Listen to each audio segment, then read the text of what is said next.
성경 인물 따라잡기라는 제목으로 시리즈 설교를 지난 1월 19일, 1월 셋째 주부터 시작했습니다.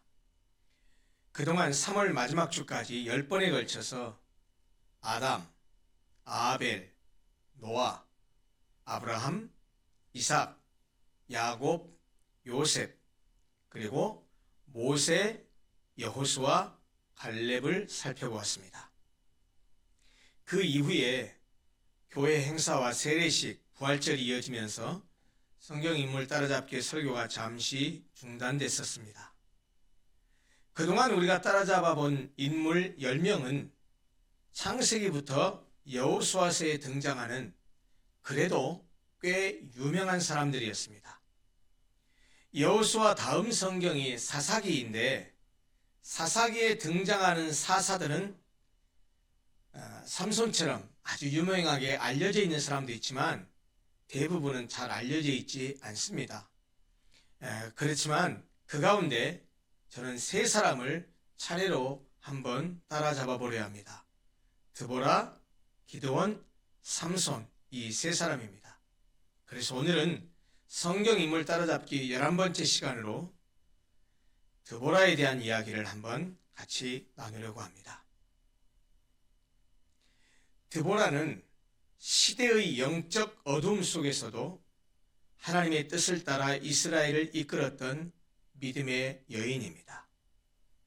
이 여자 사사 드보라를 이해하려면 사사가 어떤 사람인지 그리고 사사 시대는 어떤 시대였는지를 배경 지식으로 알 필요가 있습니다. 사사기는 출애굽한 이스라엘 백성들이 요단강을 건너서 하나님이 약속한 땅 가나안 땅에 들어가서 그 가나안 7족속을 정복하고 정착하고 살게 됩니다. 그런데 그렇게 정복 전쟁을 한 이후에 그들을 이끌었던 여호수아가 죽은 이후에 사무엘이 활동해서 사울이라는 사람을 왕위에 앉히기까지 그 어간, 그러니까 가나안에 들어간 이후에 정착해서 나중에 왕정이 형성될 때까지의 그 어간입니다. 그 어간이 약 300년이 되는데요. 그 300년 동안 사사들에 의해서 통치되었던 이스라엘의 역사를 담고 있습니다. 그러면 사사기라고 말했을 때 사사는 무슨 뜻일까요? 사사는 한자로 번역한 것인데요. 선비사의 스승사자로 번역했습니다. 그런데 이 사사라는 말은 히브리어 쇼페팀을 번역한 말인데요. 이 말을 일반적인 용어로 번역하면 심판, 재판 혹은 심판이나 재판을 하는 사람, 즉 판사, 판관, 재판관 이런 의미입니다. 그래서 영어 성경은 사사기를 저지로 번역했죠. 그렇지만 사사는 우리가 흔히 생각하는 일반적 의미의 판사와는 조금 의미가 다릅니다. 히브리어 쇼페팀이 의미하는 것은 평상시에는 재판관뿐만 아니고 정치적 지도자의 역할을 하다가 전쟁이 일어나면 전시에는 이 쇼페팀은 군사적 지휘관의 역할까지 했습니다. 쉽게 말하면 군대 장관의 역할도 했다는 것이죠. 때로는 선지자의 역할까지 하는 그런 사람이었어요. 그래서 이 쇼페팀, 사사로 번역된 쇼페팀은 평시에는 재판관, 정치 지도자, 전시에는 군사 지도자, 그리고 나아가서는 선지자의 역할까지 했었던 굉장히 포괄적인 역할을 담당하는 사람이었다는 말입니다. 사사는 이렇게 이스라엘의 왕이 없던 시대에 하나님께서 직접 세우신 이스라엘의 민족적 지도자였습니다. 그들은 백성들이 우상을 숭배하고 죄에 빠졌을 때 회개하게 하고 군사적 위기에 빠졌을 때는 직접 전쟁에 나가서 원수들로부터 구해냈으며 그렇게 함으로써 하나님의 공의와 질서를 회복하게 했었던 이스라엘 민족의 지도자라는 말입니다. 그런데 21장으로 이루어진 이 사사기를 읽어보면 크게 12명의 사사들의 이야기가 전개돼요.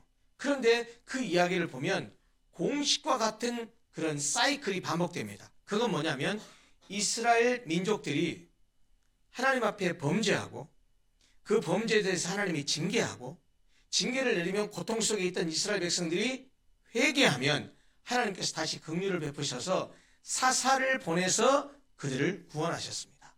이런 범죄, 징계, 회개, 구원의 사이클이 계속 반복된다는 거예요. 그러면 이 반복되는 한 사이클로 끝나는 게 아니고 방금 말씀드린 이 사이클이 다시 거듭 반복된다는 그런 의미입니다. 하지만 이런 그 범죄와 징계와 회개와 구원이 반복되는 가운데 그 왜 이런 이스라엘의 사사시대들에 이런 것들이 반복되는가에 대해서 사사기 마지막 장 마지막 절은 우리에게 이렇게 그들이 그런 사이클을 반복했던 원인과 이유에 대해서 이렇게 말씀합니다. 사사기 21장 25절 말씀입니다. 그때에 사사시대를 말합니다. 이스라엘에 왕이 없으므로 사람마다 자기 소견에 옳은 대로 행하더라. 이 드보라는 꿀벌이란 뜻입니다. 사사기에 반복되는 사이클, 아까 말씀드린 대로 범죄, 징계, 회개, 구원, 이 사이클에서 하나님께서 보내신 이스라엘의 하나의 구원자로 등장합니다. 그런데 우리가 읽었었던 본문 4절에 보면 드보라를 선지자로 그리고 사사로 소개하고 있지요. 근데 거기 보면 랍비돗의 아내라고 우리 그 성경에는 번역했는데 히브리어는 에쉐트 라피도트라는 말인데 이 말은 사실은 랍비돗의 아내로도 번역되지만 일반적인 의미로는 랍비돗의 여자라는 말로도 번역이 되는데 랍비돗은 불꽃, 횃불, 번개의 복수형입니다. 그러니까 랍비돗의 아내라고 번역된 이 말은 어떻게든 번역할 수 있냐면 랍비돗의 여자로도 번역되는데 불꽃 같은 여자, 횃불 같은 여자, 번개 같은 여자로 번역할 수 있다는 말입니다. 이 드보라가 나타나기 전에 그 전에도 두 명의 사사가 앞에 기록이 돼요. 그 두 명의 사사가 누구냐면 왼손잡이라는 특징으로 알려져 있는 에훗이라는 사사 그리고 삼갈이라는 사사가 등장하는데 바로 그들이 모압과 블레셋의 압제에서 벗어나게 했습니다. 죄를 짓고 징계받고 얻어터지면 회개하면 사사를 보내서 구원했다고 했잖아요. 그때 바로 이 에훗과 삼갈이 모압과 블레셋의 압제에 있었던 이스라엘 백성들을 구원해냈다는 말입니다. 그래가지고 그 이후에 약 80년 동안 평화를 누릴 수 있었습니다.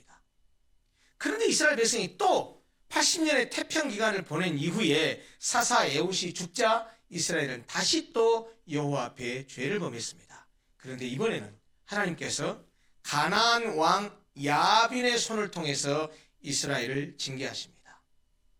20년 동안 야빈의 압제 가운데 고통받던 이스라엘은 또다시 잘못했다고 하나님께 부르짖습니다.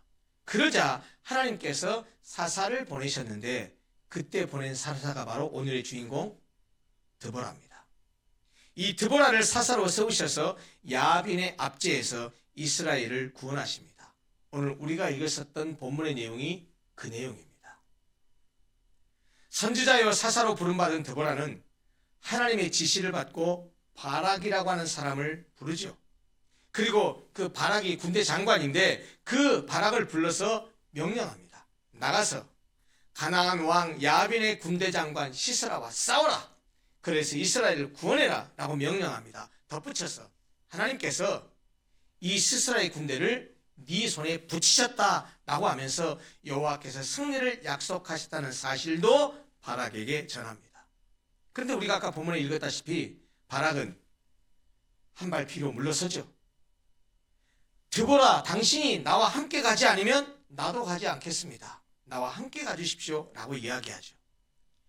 드보라가 말합니다. 그래, 가겠다. 물론 내가 너와 함께 가겠지만 네가 전쟁에 가서 승리는 해도 네게 영광을 누리지 못할 것이다. 한 여인을 통해서 시스라를 하나님께서 물리칠 것이다 라고 예언하듯이 말씀하죠. 사실 드보라가 바락과 함께 이제 가서 야빈의 군대 장관 시스라와 싸우러 나가는 내용이 오늘 본문 4절부터 10절까지의 내용이고요. 이어지는 11절부터 16절에서는 구체적으로 이제 기손강에서 이스라엘 이 군대와 야빈의 군대 장관 시스라가 이끄는 군대가 격돌하는 장면이 나옵니다. 그리고 이스라엘이 승리하게 된 기록들을 말씀하고 있는 것이 14절까지의 내용입니다. 그런데 객관적으로 보면 이스라엘과 시스라 군대의 전력은 비교가 되지 않습니다. 본문을 우리가 읽었다시피 이스라엘에는 1만 명의 군사들이 자원합니다. 그런데 가나안 왕의 철권 통치를 20년 동안이나 받았던 이스라엘에게는 적과 대항하여 싸울 무기가 없었습니다. 반면 시스라는 오늘날로 말하면 장갑차나 탱크와 마찬가지인 가공할 만한 신무기, 철병거를 900대나 갖추고 있었다고 성경이 말합니다. 훈련은 물론이고 무기조차 제대로 갖추지 못한 이스라엘 군대와 강력한 신무기로 무장한 시스라 군대의 전투 결과는 불을 보듯 뻔한 것이죠. 마치 다윗과 골리앗의 싸움과 같았다라고도 말할 수 있습니다. 그런데 성경이 뭐라고 말합니까? 전쟁의 결과에 대해서 16절을 보십시오. 16절은 뭐라고 말하냐면 시스라가 병거에서 내려 도망갔대요. 그리고 시스라의 온 군대는 이 이스라엘의 칼에 엎드러졌고 한 사람도 남은 자가 없었다고 합니다. 완전히 멸절당했다라는 말이죠. 이것이 오늘 우리가 함께 읽은 본문의 내용이에요. 우리가 그 다음 본문을 읽지 않았지만 17절부터 마지막 24절까지에는요.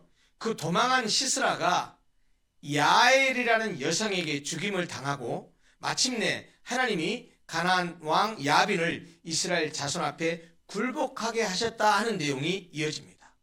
그리고 다음 장 5장으로 넘어가면 드보라와 바락이 하나님께 찬양하며 노래하는 내용이 나옵니다. 결국 사사 드보라에 관한 내용은요. 사사기 4장과 사사기 5장이 전부입니다. 사실 드보라에 관한 내용도 그리 많지 않고 그녀의 활약상이 화려하게 묘사되어 있지도 않습니다.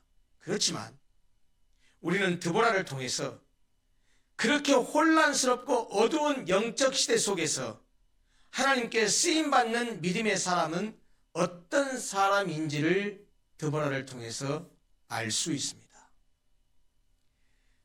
드보라는 무엇보다 하나님의 부르심에 순종한 사람입니다. 하나님은 드보라를 부르셔서 이스라엘을 재판하고 지도하는 사사로 세우셨습니다. 그런데요, 이걸 범상하게 받아들이시면 안 됩니다. 지금이야 남녀의 차별이 없는, 아니 오히려 남성보다 여성 우위의 사회가 돼버린 현대에서는 뭐 그것이 당연하다고 생각할지 모르지만 과거 이 시대는 남성 중심의 사회였습니다. 그런 남성 중심의 사회에서 여자가 사사가 되어서 온 백성들을 재판하고 백성들을 다스렸다라고 하는 것은 결코 쉽지 않을 내용입니다. 사사로 부르셨을 때 과연 남성 중심의 사회에서 드보라가 그 역할을 할 수 있는가 하면서 빼고 못 감당합니다 라고 하실 수도 있었는데 드보라는 하나님의 부르심에 응답합니다. 말씀드린 대로 옛날 고대 근동에서의 여자들의 지위는 형편없었습니다. 거의 노예와 다름없었습니다.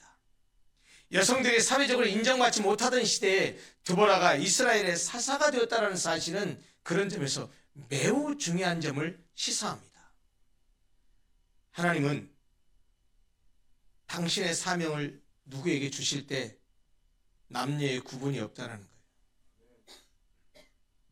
또한 하나님은 인간들이 가진 어떤 편견이나 차별도 두지 않으시고 누구에게나 사명을 주실 뿐만 아니고 그 사명을 주실 때는 그 사명을 감당할 수 있는 능력도 함께 주신다는 사실입니다.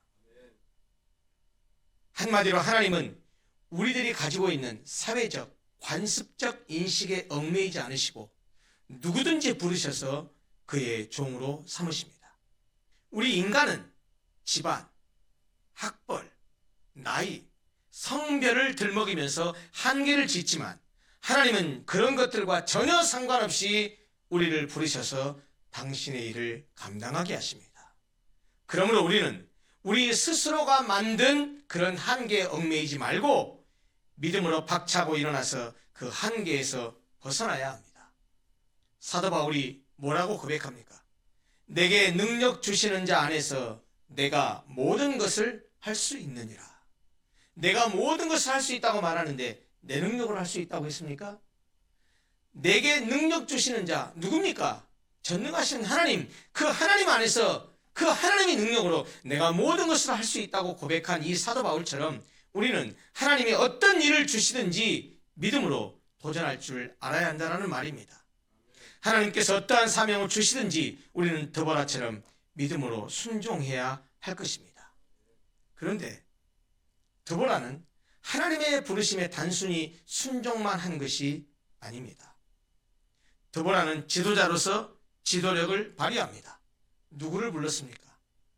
바락을 불렀습니다. 그를 전쟁에 내보냅니다. 그냥 무조건 내보냅니까? 하나님께서 주신 약속의 말씀까지 같이 주면서 자신감이 없이 불안에 떠는 그가 믿음으로 순종할 수 있도록 그를 격려했습니다. 바락은 처음에는 두려워했지만 드보라의 용기와 믿음에 이끌려서 결국 하나님의 명령을 따르기로 결심하잖아요. 그래서 드보라와 함께 올라가서 승리를 쟁취하잖아요. 이처럼 드보라는 단순히 지도자로서 명령만을 내리는 사람이 아니라 그들이 하나님에 대한 믿음으로 나아갈 수 있도록 사람들을 격려하고 용기를 북돋아주는 좋은 지도자였다는 말입니다. 드보라는 하나님께서 약속하신 대로 이미 시스라를 이스라엘의 손에 넘기셨다는 사실을 본인 자신이 확신했고 그 믿음으로 바락을 이끌어서 전투에 나아가게 했던 것입니다. 아까 말씀드렸듯이 전력상으로 들여다보면 이 전투는 이스라엘에게는 불가능해 보인 전투였습니다. 그러나 드보라는 하나님의 약속을 믿었습니다. 어떤 약속이요? 시스라와 그의 군대를 네 손에 붙이리라. 너에게 승리를 주시라는 그 약속을 믿고 전투에 임했다는 말입니다. 드보라는 자신의 능력이나 상황에 의존하지 않았습니다. 그것에 함몰되지 않았습니다. 오직 하나님께서 주신 약속과 명령을 믿고 하나님을 순종했다는 말입니다. 그리고 그 결과 하나님은 드보라와 바락에게 승리를 허락하셨습니다. 여러분, 우리도 우리의 삶에서 때때로 우리는 하나님께서 주신 명령이나 계획이 우리가 인간적으로 생각해 봤을 때 도저히 이룰 수 없는 불가능한 일이라고 느껴질 때가 있습니다. 그러나 우리가 믿음으로 하나님께서 허락하신 그 일들을 순종할 때 그분의 능력으로 이 일을 이루어 가신다는 사실을 믿고 확신해야 합니다. 이렇게 전쟁에 승리한 드보라, 그에게 나타난 또 다른 귀한 측면이 하나 있습니다. 그것은 그렇게 해서 승리한 드보라는 그 공을 자신이나 바락에게 돌리지 않았다라는 사실입니다.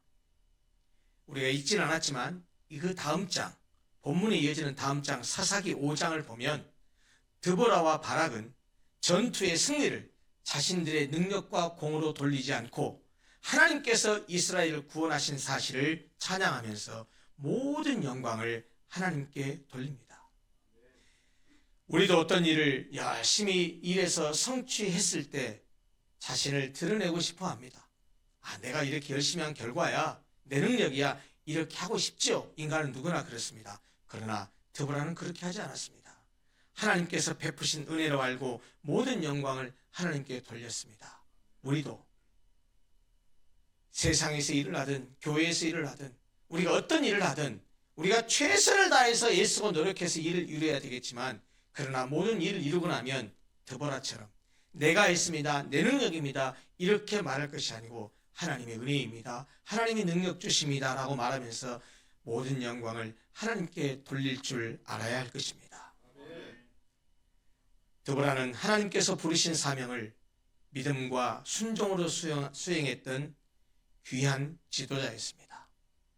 그녀는 하나님의 뜻을 따르며 사람들을 이끌고 하나님께 영광을 돌리는 삶을 살았습니다.